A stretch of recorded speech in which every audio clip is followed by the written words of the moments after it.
and welcome to Talk FCB, and welcome back here to the channel, guys. And coming up in today's video is a bit of news, of course, following yesterday's slender victory over Valladolid. We've got news there on the fitness and the condition of Antoine Greizman and the injury that is going to keep him on the sidelines. Also got the latest and some opinion on Lionel Messi and potentially right now his struggles in front of goal and exactly what might be causing those kind of problems. It's all coming up in today's video. I need your thoughts on this, guys. So let's do it. But if we start first of all with some reaction there from the local media to yesterday's very, very slender win, like I say, over Valladolid. Sport coming out there with a big headline, "Don't give up." They still believe there that we can put the pressure on Real Madrid, who are in action there on Monday evening. MD go with King Arturo, who of course scored the winning goal in yesterday's game. And it was interesting after the game for me that many of the players, and Quique Setién too, they were coming out there in those post-match interviews and basically saying it was really hot. That was what they basically put the second half performance down to. They said the heat there was really intense, that it stopped the players playing in the way they'd like.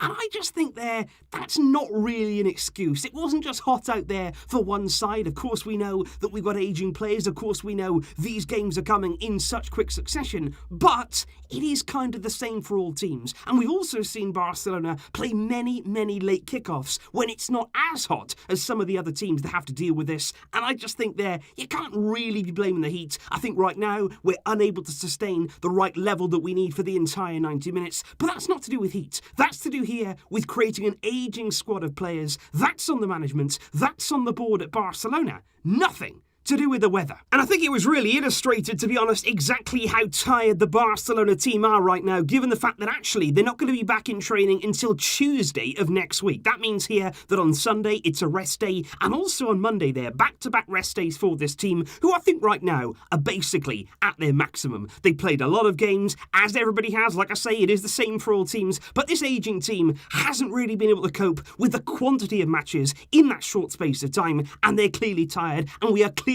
seeing that out on the field. This break for us for the Champions League, it honestly cannot come quick enough. But indeed today, it does spell one whole year since the signing of Antoine Greizman. Today, July the 12th, back in 2019, we were now announcing the signing in the middle of the transfer window for 120 million euros. 1 year down the line, I think things have been turbulent. I think we've seen good signs, also seen a few worrying signs from Greizman in terms of exactly where he fits in. Hopefully now he's found a more prominent role in Barcelona, but we're not going to be seeing him in the team for a little while, because after he was substitute yesterday at half-time, Quique Setién came out after the game. He said, look, we had to take Greizman off. He came in at half-time. He's complaining there about pain in his leg. We couldn't take any risks, and he asked there to be taken off. So Greizman there did have a problem in that game against Valladolid. And after further test this morning, Barcelona officially confirmed that Greizman had suffered a muscle injury in the quadriceps of his right leg, which is yet more injury woe for Barcelona this season, because Greizman, just like Frenkie de Jong until a few weeks ago, he was one of the only Barcelona players who hasn't been injured in the current campaign.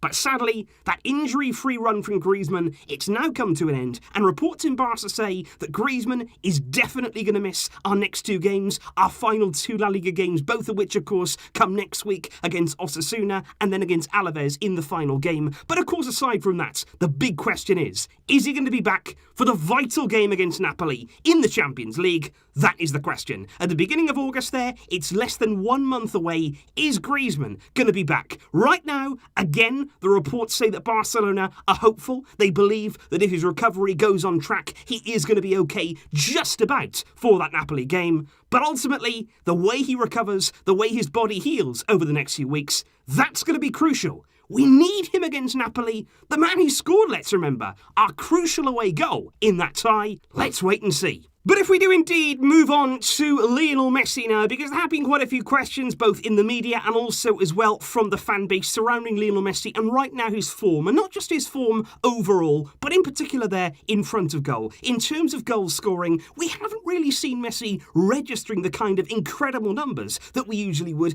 and this is difficult for me, because I don't want it to seem here as though I'm going to outright criticise Lionel Messi and basically say he's not doing enough, he's not playing well enough, because it's always difficult with Messi, because you're not judging him by normal standards. By normal standards, by everyday player standards, he's still playing unbelievably well. But by his own standards, things are difficult right now for Messi, because he's played 9 games there since football has returned, and it also has to be noted that he's played every single minute of each of those games. That equates there to 810 minutes of action over just a single month of football, and in those 9 games, Messi has registered just 3 goals in that time, and you've also got to say, 2 of those 3 have been penalty kicks, which actually means that Messi hasn't scored from open play since the very first game back since the return against Mallorca, which was 1 month ago. And for Messi, you've got to say, that's not normal. By his exceptionally high standards, it's a low return. 3 goals in 9 games, 2 of those come from penalties. It is less than what you'd expect from the usual Lionel Messi, and for that reason, of course, there's going to be questions. The media are saying, what's happening right now with Messi? We as fans are saying, where exactly can we pinpoint that little bit of form that he may be going through? And I think it is interesting right now to analyse exactly what's causing the problems for Messi. Number 1, is it tiredness? That's the first thing there that you cannot avoid. You cannot avoid the fact that every single player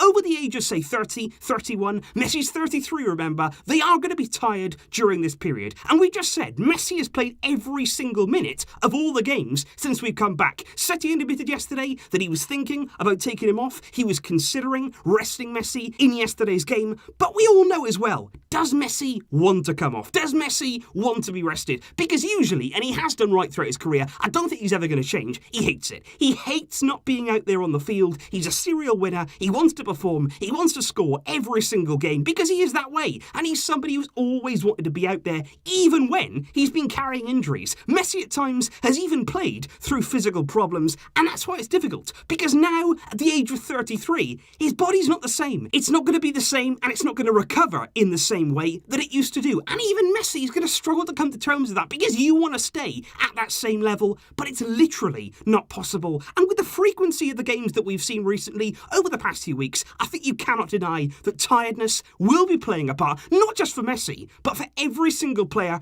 who are in those latter years. It just must do. And then, of course, you've got another side of that coin. You're talking about Quique Setien. You're talking there about the Quique Setien factor that since he's come to the club, has the impact upon Messi actually been negative? Because more specifically there, does the system in which Quique Setien is trying to bring to Barcelona, does that benefit Lionel Messi? Is he enjoying working under Quique Setien? And is he finding himself in a slightly different role that may be affecting his form on the field? And I've said before, I do believe that Setien is the right coach for Barcelona with the right fundamental ideas, but at the wrong time. Because I feel as though Setien is trying to make this team more balanced. He's trying to basically spread the threat throughout the team and not just only through Messi. Not just everything has to be through Messi, Messi, Messi, all the way through. He wants to try and make the team a lot more balanced. And I think you can see as well, to be fair to him, Messi in terms of assists is outstanding. It's incredible. He has taken up there a bit more of a deeper role in that central position, but he has been creating absolutely brilliant moments, and we have been trying there to compensate for Messi coming inside by putting more options out on that right to give our team more balance, which in theory looks like a good idea, because you don't want only to depend upon Messi and Messi only when you're going for the biggest games.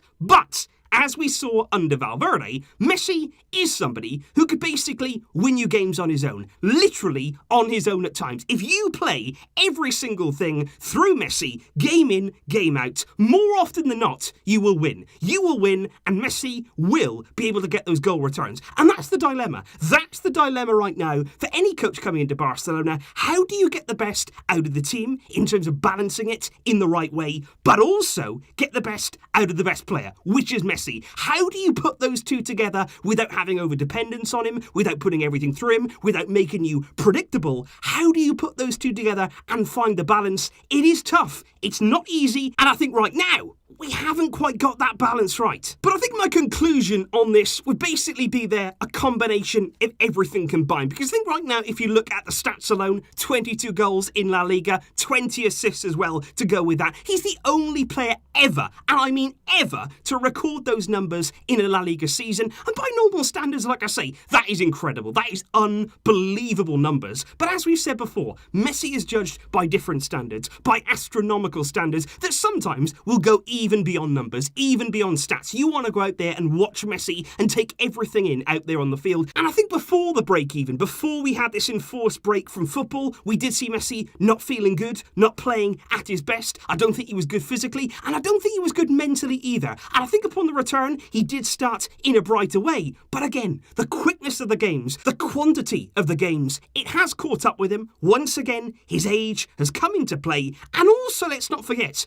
big speculation going on behind the scenes there over his contract, regarding his whole future at the club. And all of this together right now, for me out on the pitch, is causing uncertainty in terms of Messi, the system, in terms of his form, in terms of in front of goal, having a clear head. And I just hope that in this 3 weeks here, after the season ends, before the Champions League, the squad here need a reset. They need a total reset here, away from the controversy, away from the problems on the field, away from the problems off the field, and we just need to have a complete and utter shutdown to basically get everybody thinking on the same path ahead of that Champions League. We've got one game. That's the way we need to think of it here. We have one game in August that we have to get right. Take it one at a time. Don't think there about Bayern, don't think there about Man City. All we have is Napoli, and every single player need to get on board, need to reset themselves, get themselves ready, do whatever you need to do, have that rest, and just be ready. For that one game, we have to win, we have to get through that.